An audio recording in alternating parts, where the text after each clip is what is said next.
another day, another live. I am here today for another Broadway music sessions with Cathy Venable. Hey, Cathy. Hi, Geraldine. Hi, everybody. Congratulations on being here, everyone. We made it through another week. Yay. Yes, indeed. We're on what, like 7, 8, like little party dance. Yes. Ready. We're making it. Yeah. I love it. All right. That was our performance. Thank you. There we go. And that was the live for today. Thank you for joining us, Cathy. I'm done.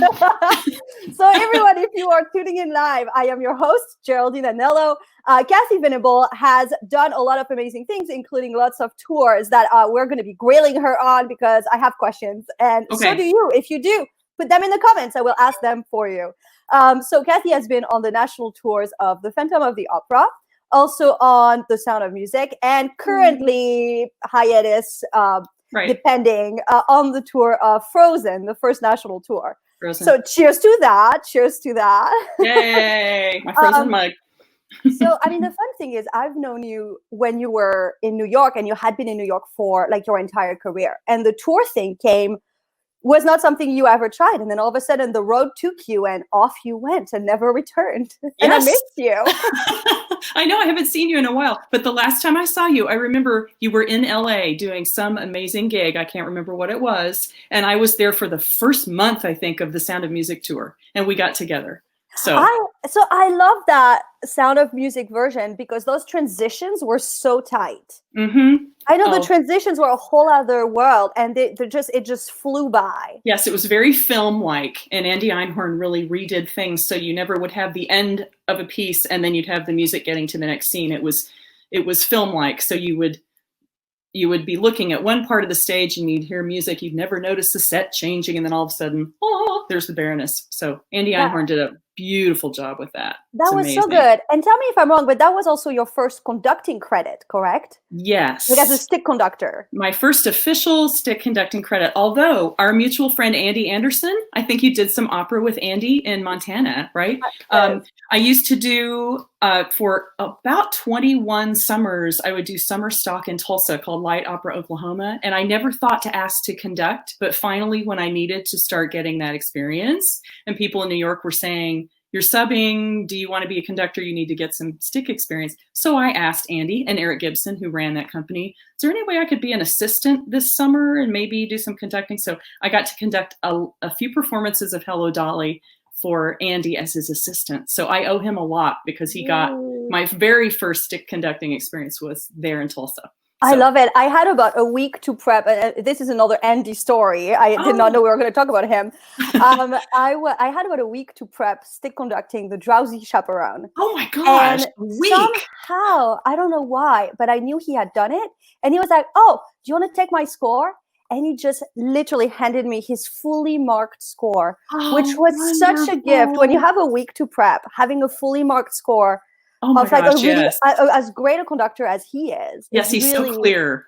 Yeah. And I think I may still have it. Andy, if you don't know where your score is, it's me. It's me. I have it. He did that in Tulsa, too. I think we had done that at Light Opera Oklahoma. So maybe he got ready for you. Maybe it was you. Maybe. No, it was Andy.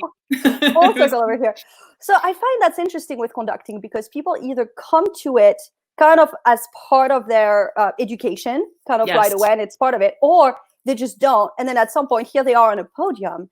Right. And I feel like there's advantages to both approaches. What was your experience like having been a musician with that amazing musical mind that you have now being on the podium?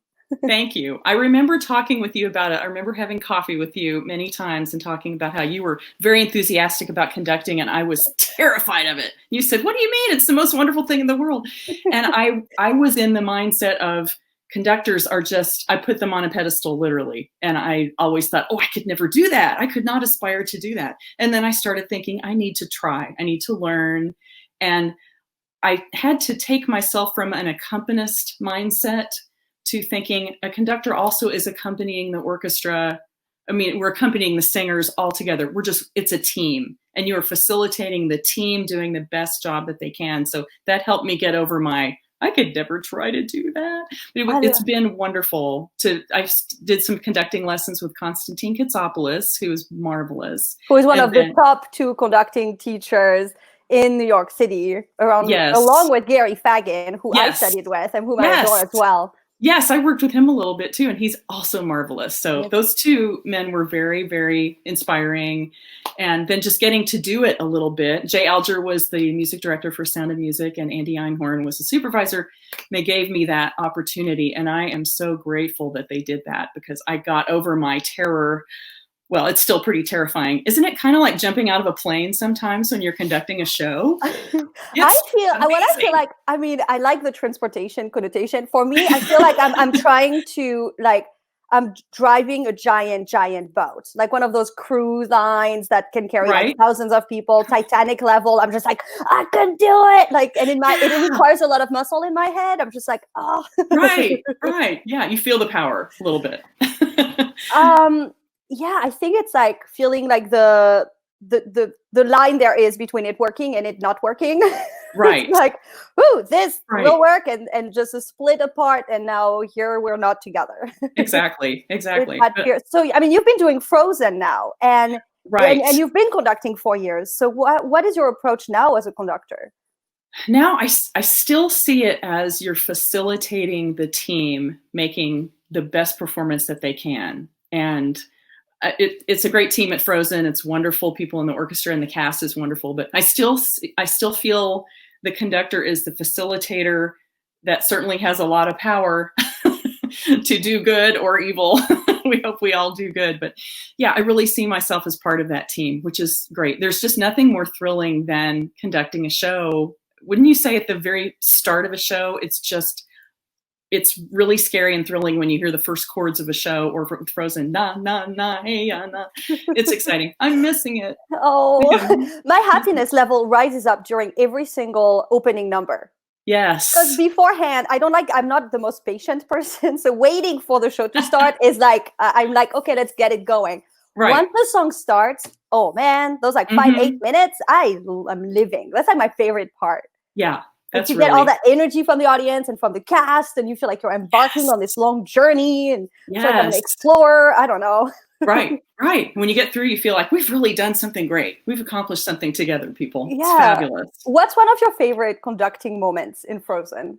Oh, wow. I really love Fixer Upper because it's where the whole cast really rocks out. It's kind of the sexy number rather than like the movie where they're all the little trolls are little rocks. In the musical, of course, they've got their sexy outfits on and their long hair and their tails and all kinds of things. That's really fun just to be conducting, to be able to see all of that happening and all of that joy on stage. But of course, Let It Go is one of the most fun things. The iconic song. That's really fun to conduct too. Who do you travel with? Do you travel with the entire band? We do, and I've never had that experience before. We always picked up local people on Sound of Music and Phantom, so this is my first time to have the whole group with us. So How many are you? Is we it have 10? 10 people. Yeah, plus Conductor. Faith C2 is our marvelous conductor, and so it's 10 plus Faith. Yeah, So and is that the same amount as Broadway, or it's a little bit less? I think it's a little bit less. What is different? I should have my numbers for Broadway, and I don't. That's a great question that I don't have the answer to.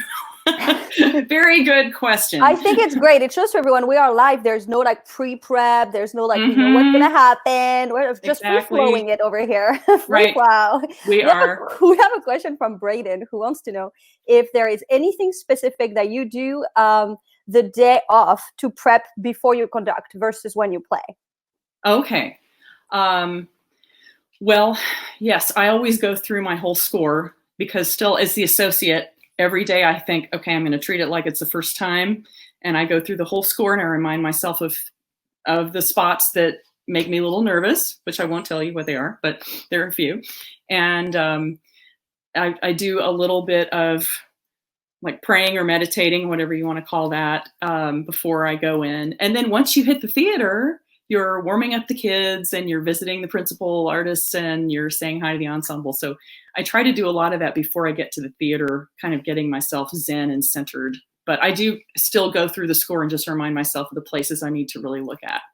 Whose responsibility is it in the team to warm up the kids? And how often do you do it? Yes, so the person conducting that day gets to warm up the kids because that's the way they do it on Broadway. So Faith usually gets to warm them up. I usually do 2 shows a week and she does the other 6. So the 2 days that I get to see them and warm them up are very special because they're really cute. We have 2 sets of 2 kids on the tour and they're hilarious, as Broadway kids are. They're just wonderful, excited people. So it's fun. We do that right before the show at 15 before the hour. We see the kids, so it gets you really ready for the show. Do you use the same warm-ups? Is it a mix of songs from the show, or do you vary it up every day to keep them entertained? Yeah, it is all songs from the show. When I did Sound of Music, I would do all kinds of other things plus songs from the show. So this I'm having to pare down a little bit more in my head because I want to teach them some tunes, but the time is very limited, so we stick to just Frozen material. So how much time do you have for it? We have between 5 and 10 minutes, whatever you need that night. So, and then you got to get to the podium. So not a whole lot of time there. And then here you go. Remember, everyone, if you have questions, put them in the comments. Now, I want to talk. You did your first tour, I believe, was the Phantom of the Opera. Yes. And I actually just saw it for the first time this fall. I had never seen it. And everyone had warned me and said, like it's still done the way it used to be done. So it's dated. And I actually found it the exact opposite because I was so used to the contemporary sound that to actually see something so different from what is currently being done felt very, very fresh to me and very exciting. Yes. And so how alike are the touring companies from what is done on Broadway? Are they being updated as time goes on, or are they keeping with that, very pure basis that the show is still doing on Broadway? I think our tour was very different because this one was a little bit different set. We didn't have the big staircase for people to come down and the big party scene, so that had to be restaged. We had a lot of restaging on that tour. What did they do with it instead of? They had everyone. We used a lot of mirrors to make the set look bigger, and it really worked really well. They had a lot of just the way people came in on stage and the way they were dancing. You got the feeling that it was a grand scene even without the staircase, but some of those things were different. Our entire set really was built differently. We had a big rotating circular set in the middle, so it was just completely different from the Broadway set. Everything rotated around that set. All of the manager scenes were in that set. Christine's dressing room was in that set. The ballet dancers area was in that set. So that set would come apart. It was just the ultimate Lego thing that served everybody's needs. So that tour was very specifically different. And I think the other tours going out now are going to be, I think, more traditional, or they may have gone back to a more similar set to Broadway. That I don't know. But what about the sound? Let's talk sound. Yeah. What about the size of the band? What about the keyboards? What about the actual sound design? Yeah, we had 3 keyboards on that tour. I was there for almost the last 2 years of that tour that just closed in February after 6 years. And that's called timing right there. Well done to them. That worked out really well. It was really fun. I was honored to be on that tour. We had 3 keyboards. We had a pretty good size orchestra, and the sound from the singers was supposed to be a little bit more modern and a little bit more pop than maybe the Broadway sound. Now, I never worked on the Broadway production. I want to hear Christine go pop. Right. She has to be pretty legit most of the time, for sure. So their idea was it wanted to be the sexier version of Phantom and really bring out the sexy. I keep talking about sexy today, don't I? That want to bring out the sexy. I don't mind. Bring it. Why not? Hey. So I think it was supposed to be a little bit younger, sexier version, but still, you still had legit singers singing their faces off in that show. You just can't not. I mean, jokes aside with talking about like it being sexy or not, I think that's a regular conversation with all shows, and particularly with shows that are done again. It's like, are we making it sexy? Are we making it traditional? That's right. You can't, it's difficult to talk about theater without that coming up at some point. With some shows, and particularly with love stories, it's like, do we go for the romance of it? Do we go for the fun of it? Like, what do we do with it over time? I mean, I love those conversations. Yeah. I have a question here from Catherine, who wants to know, how was the adaptation with the ice bridge, she thinks? She said, how was that sequence, and how did it affect the music for the tour? And in turn, do you know if it affected the Broadway show? That's a good question. I'm not sure if they did any changing of that. We do have a different set, obviously, on tour. We have a smaller ice bridge. It doesn't move the same way the one on Broadway does. So they did change quite a bit of the music. They changed the scene change music. They still have the same song there, but I don't think they changed anything on Broadway. What they did change on Broadway was we got the new duet song, I Can't Lose You, that Anna and Elsa sing, which was really exciting. And then they put that into the Broadway show. So that was the big change. They took out True Love, that was one of Anna's solos. And now we have this great duet between the two ladies. And our director, Michael Grandage, said in rehearsal, I always wanted the two ladies to get to sing and have this sister duet because they never really sing together. They're always by themselves singing. So that actually did go into the Broadway show. Yeah. What she says, oh, right. Yes, yes. What, after all those years of working in New York City and finally transitioning to tour life for now, what has it been, like 4 years, I believe? Yeah, right. Yeah. This would be 5 now. Yeah. So would you, knowing what you know now, would you go to the tour earlier in your career, or would you still prefer to work in New York first and then go to tour? Oh, if I had had the opportunity to tour earlier, I would have toured earlier. I remember working on The Light in the Piazza as a sub and rehearsal pianist, one of my favorite shows ever to work on. And I think it was Mark Mitchell was talking to me about touring, and they were getting a tour ready, and they already had somebody ready to go out on the tour. But I said, oh, I would love to do that. And he said, well, it needs to be somebody single, though. And I said, check. And it needs to be somebody that maybe just rents and doesn't own an apartment. Check. And there were a couple of other things. I said, I'm perfect for touring, but I never knew how to do that. I think some people know how to talk to the contractors and they know how to get in there and let people know I want to go on tour, but I never did. So yes, the answer is I would go earlier if I had had the opportunity. So if you knowing you at the time, I just always thought it was your choice because I've always known you being so extraordinarily busy in New York, always an in-demand pianist, because you can do classical, you can do it all. You too. That's very kind. I know you do. Do you miss New York? Do you miss working here, or now the tour? You know, you've done your time in New York, and now life on the road is awesome. I'm very grateful for what I'm doing now. So I don't regret leaving for that period of time. I didn't plan on being gone that long. I thought I would do Sound of Music and then come back to New York and say, I can conduct now, I'm ready to go. But then the other opportunities came up. So yeah, I do miss New York. There are things about it that you can find nowhere else. And that's why I moved from Tulsa originally, because I did come back here after grad school for 8 years. And I worked here as an accompanist, doing everything I could find in Tulsa. And finally thought, I've got to go to New York. I was 35 and I thought I'll either turn 35 in Tulsa or New York. So what's it going to be? And so I just quit all my freelancing here in Tulsa and went to New York, and it worked out well. I'm so glad I did it. It worked out well. So here's so not all your credits, but the Broadway shows you've been rehearsal pianist or pit pianist in: Les Miserables, Aladdin, The Visit, Cinderella, Evita, Curtains, Anything Goes, Radio City, Christmas Spectacular, and I'm missing some. My Fair Lady at Lincoln Center. I mean, what a career.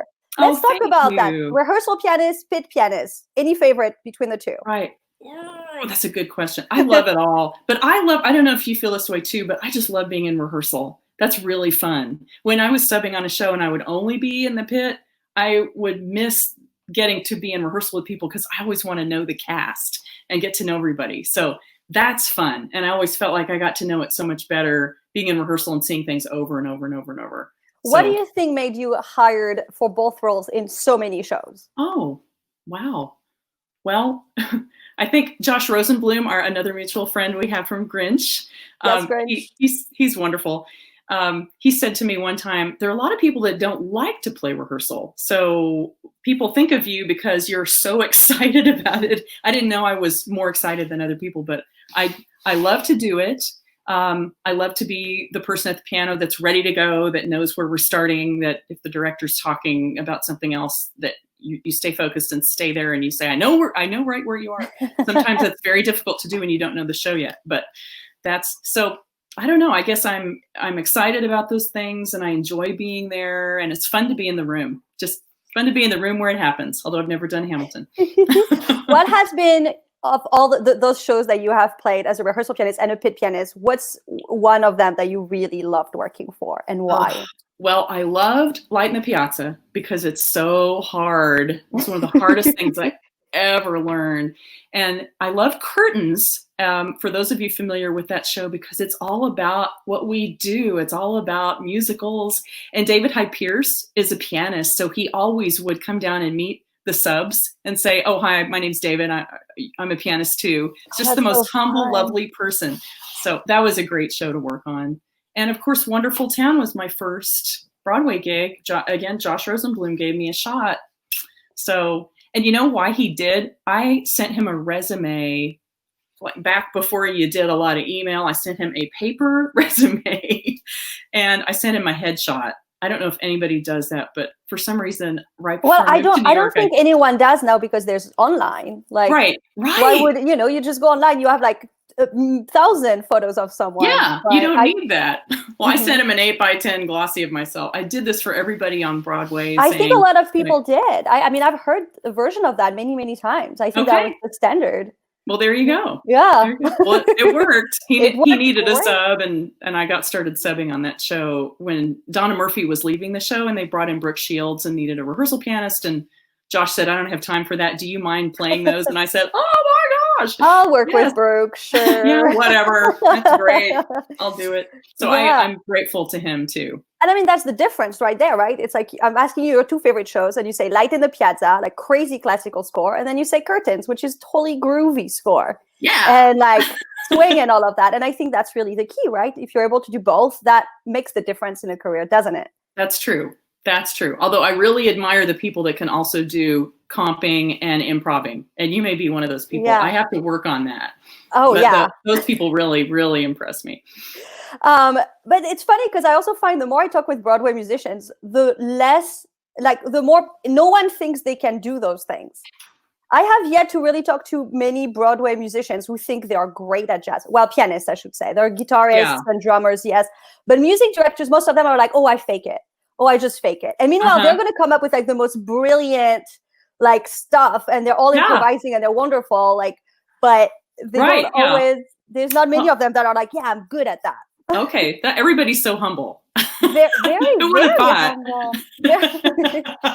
I think it's a common misconception that people who are trying to make it think, once I'll make it on Broadway, I'll know I'm so good. It'll be the proof I'm good. And I think once everybody's on Broadway, everybody's like, "Oh, there's all these other amazing people. I got to keep up. I got to keep up." Right. And as a result, you get more humble. I mean, exactly. Or maybe it's just me. No, I'm with you. There's always so much that we don't know. And I needed to learn more about Finale, so I took Jason Lafredo's Finale class. Yes, Jason. He's starting 201 tomorrow. Yay! Everybody sign up. He's so great. He's so great. And I am Finale 101. I'm still working on it. But anyway, there's always something to learn. There's always something to learn. I mean, I'm like you, like comping and stuff. No, I mean, where, how, why? Yeah, I never had a class in that. I wish I had. Yeah. And these things are provided for us now, so I should take advantage. I am with you. We have one last question. How do you balance the technical aspects of music making with being an encouraging presence to the cast and musicians while on the podium? Oh, wow. How do you balance those two things? Well, I think on the podium, during performance, it's easy to do because you can be encouraging and smile, and you know that you're there for the singer and they know you're there for them. So I think it's more challenging when you're giving notes or working with someone in rehearsal. And I have to say, Faith C2 is really good at that. She's a wonderful, encouraging person when giving notes, and yet she gets to the meat of it and she's very specific. So that's something for us all to aspire to give notes in a real encouraging, positive way. But we're all on the same team, right? We're all on the same team. Team theater. Yeah. This is a great time for us to say goodbye. Thank you so much, Cathy, for taking the time to be with us. Thanks for having me. My pleasure. Thank you, everyone, for tuning in. We are back tomorrow for another live. Bye, everyone. Bye, Cathy. Bye.